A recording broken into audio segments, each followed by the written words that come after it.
Hi everyone, I'm Signe, a Danish slow fashion advocate, and today I want to talk you through a topic that is naturally close to my heart: Danish fashion and style. Now, before we get into the video, because I feel like some people might take things on the internet a little bit too literal sometimes, please have an open mind and a kind heart when you're watching this video. I'm not saying all Danish people dress the same or like what I'm about to present to you today at all. I think that's the beauty of the internet. People get inspired from all over the world and they dress in whichever way they want. And Danish people are as diverse as many other places on this planet.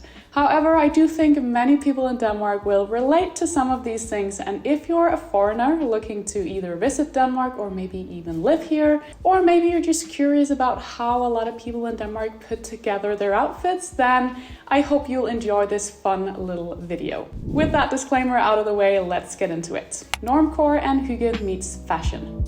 Hygge is a topic I've been touching on from time to time here on my channel, and I truly think one of the things that make Danish fashion so wonderful is joining that fuss-free, laid-back, cozy and warming feeling you connect to the essence of hygge with personal style. Some people might refer to it as Normcore, others might just look at it as, well, Danish fashion.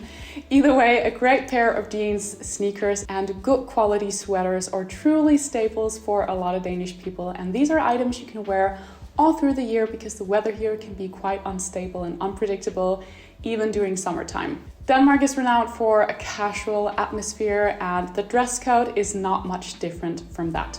Casual is key. Following on from the previous point, casual is key when it comes to Danish fashion. Some people might even find this way of dressing a little bit sloppy. Of course, Danes like to dress up as much as anybody else, but you won't see that many three-piece suits when you walk through the streets of Copenhagen, for example. I talk about contrast dressing all the time, and I think one of the secrets behind getting that Copenhagen look, if you will, is to make sure that you add a few casual elements to your outfits at all times. Whether that being a pair of sneakers to a suit if you're going out for cocktails, or wearing a pair of baggy jeans with your most fancy sparkly shoes, never forget that laid-back element in your outfits to really play on that casual hygge vibe. Adding a quirky element like a colorful bag or a pair of unusual statement earrings or a one-of-a-kind vintage piece to the look is also something I think a lot of people enjoy as a laid-back way of adding a touch of personality to the look. Keep hair and makeup low maintenance. So especially if you're wearing something a little bit more coordinated and dressy, keeping makeup and hair low-key and rather casual and undone is key to not lose that laid-back Danish look. Again, remember how I talked about the contrast between dressy and casual. If your outfit is more streamlined, we can then inject some of that casualness back into the look by keeping hair and makeup more plain and simple. Maybe even on the verge to I just rolled out of bed. So instead of going all in with a perfect updo, maybe keep the hair down, scrunch in a bit of saltwater spray, or maybe keep it in a low-key blow dry for a slightly more loose and natural look. And then make sure to keep makeup light, glowy, and simple as well. If you go almost bare on the eyes, then maybe you just put on a bit of lipstick. Vice versa, if you're going more glam with hair and makeup, don't forget those casual elements in the outfit itself, as mentioned before. For everyday, lots of people actually wear no makeup or very close to. And again, a quick spray with some salt water or just a low messy bun is something a lot of people will opt for hairstyles during the weekdays. Layers. Now, as mentioned earlier, the weather in Denmark can be quite unpredictable, but one thing is for sure, it rains a lot. According to the Danish Meteorological Institute, the average yearly temperature in Denmark is around 9.1 Celsius degrees. We have 4 seasons here, so winter, spring, summer and autumn, so of course the temperatures will shift with the seasons. But even during summer, you'll find that you need a good sweater or similar for layering, because the summer evenings can get quite chilly. So the key to Danish style is layering for sure. During winter, that could be some good quality wool thermal underwear, wool socks, and of course scarves, which I think is also a lovely detail in an outfit. Keeping it super functional and practical, I'd also recommend investing in a good quality raincoat and maybe even a pair of nice wellies.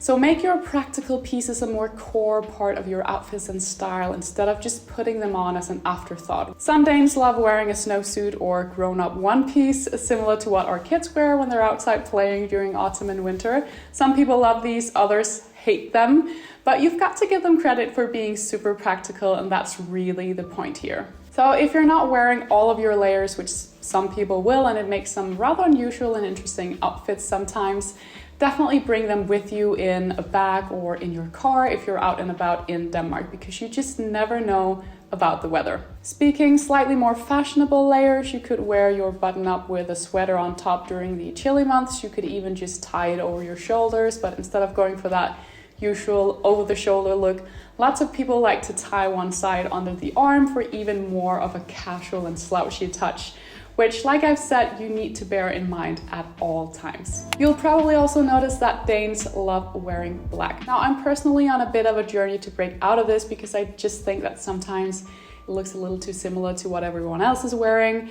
And I don't think black looks that good on me either necessarily. And so I love playing around with other, still super wearable and timeless, maybe even just as boring alternatives like navy, charcoal, pewter, beige.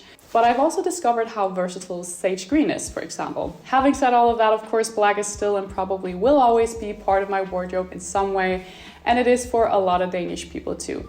And don't get me wrong, I do think an all black look is super chic, very dramatic, and the thing is that it doesn't take much effort, it's timeless, it's easy to style, feels fuss-free, and that ticks all the boxes for Danish style, and I think that's exactly why so many people here love wearing black. The wrong shoe.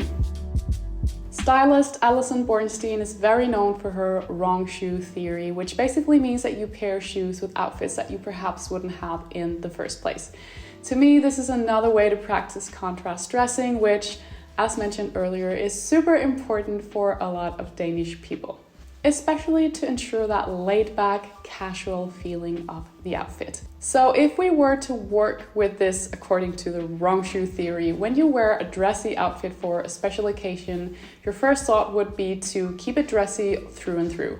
So instead of doing that, if you're wearing a cute dress for going out, instead of wearing that with your just as cute strappy heels, maybe you opt for a pair of super cool cowboy boots instead. Or instead of wearing sneakers with your jeans and sweater, you wear a pair of sparkly heels with that instead, because it adds an unexpected touch, and that's the whole essence of Alison's truly genius wrong shoe theory. Lots of people in Denmark will wear sweaters, baggy jeans, and flip-flops, for example, during transitional seasons, or just again if the weather is acting up and being unpredictable. And I think this is another great example of pairing wrong shoes with a certain outfit. Usually people will only wear flip-flops to the beach on holidays and not as a core part of the outfit. And I do think that specific outfit I just mentioned is super Danish. So there you have it, guys, my little guide to Danish fashion and style. As mentioned in the beginning, please keep the conversation lighthearted. I know that not all Danish people dress like this at all. However, I do think, especially the whole thing about keeping things rather casual and understated, rather undone, is something lots of people in Denmark will agree on as a secret fashion rule. The specific looks can of course vary, and I think it's all in the eyes of the beholder. This is just my observations. Either way, I really hope you enjoyed this video. It was really fun for me to make and also to do the research for it, both from the perspective of other Danish people, but also how people from the outside perceive the general sense of style and fashion within Denmark. If you'd like to see more slow fashion content from me, make sure to subscribe to my channel before you leave. Make sure to give this video a thumbs up if you did enjoy watching it. And then I hope to see you in the next one. Bye guys.